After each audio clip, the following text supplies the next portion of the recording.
ESG, environnement, social, gouvernance.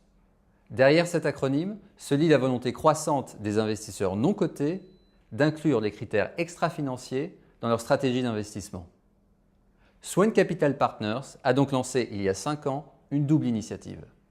D'une part, l'organisation des ESG Best Practice Honors, une cérémonie de remise de prix destinée à distinguer les meilleures pratiques du secteur.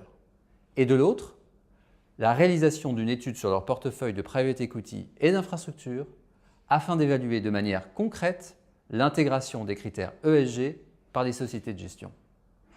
C'est pourquoi le magazine des affaires a décidé d'interviewer son directeur général Jérôme Delmas et sa directrice du développement et de l'ESG, Isabelle Combarel.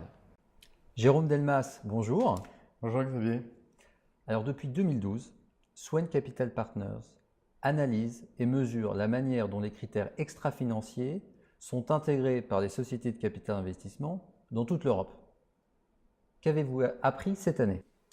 Oui, effectivement, Xavier, depuis 5 ans, nous collectons des données extra-financières auprès de plus de 300 sociétés de gestion dans toute l'Europe et même au-delà. Tous segments confondus, du private equity à l'infrastructure et en passant évidemment par tous les segments qui vont du venture au LBO pour le capital investissement et du greenfield au brownfield pour l'infrastructure. Donc nous avons une vision très large de la prise en compte des critères extra-financiers par ces sociétés de gestion. Alors, 3 choses cette année. La première chose, c'est que près de 3/4 des sociétés de gestion ont formalisé une politique ESG. Donc, ce qui est une évolution significative par rapport aux premières analyses réalisées les années précédentes. La deuxième chose, c'est que la moitié des sociétés de gestion ont une équipe ESG en interne. Enfin, la troisième chose, je dirais peut-être la plus importante, est la prise en compte des critères environnementaux des sociétés de gestion au niveau de leur portefeuille par la mesure de l'empreinte carbone de leur participation.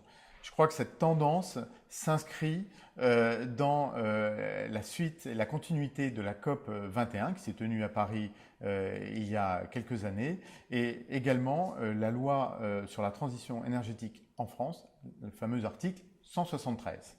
Alors, que signifient les fameux objectifs de développement durable récemment adoptés par les Nations Unies pour le monde du capital investissement ? Alors effectivement, les objectifs de développement durable, ils sont 17 aujourd'hui, 17 objectifs de développement durable, je dirais, s'inscrivent dans cette tendance de prise en compte des critères extra-financiers. Sauf que là, on va plus loin. Ça va de la lutte contre la pauvreté jusqu'à effectivement à la prise en compte des critères environnementaux. Aujourd'hui, nous en sommes encore au balbutiement, c'est-à-dire que c'est assez peu pris en compte par les sociétés de gestion. Néanmoins, ce que l'on constate, c'est une progression qui devrait s'accélérer dans les années à venir. Chez Swan Capital Partners, nous avons pris en compte ces 17 ODD dans l'ensemble de nos gestions et de nos reportings. Bien, merci beaucoup, Jérôme Delmas.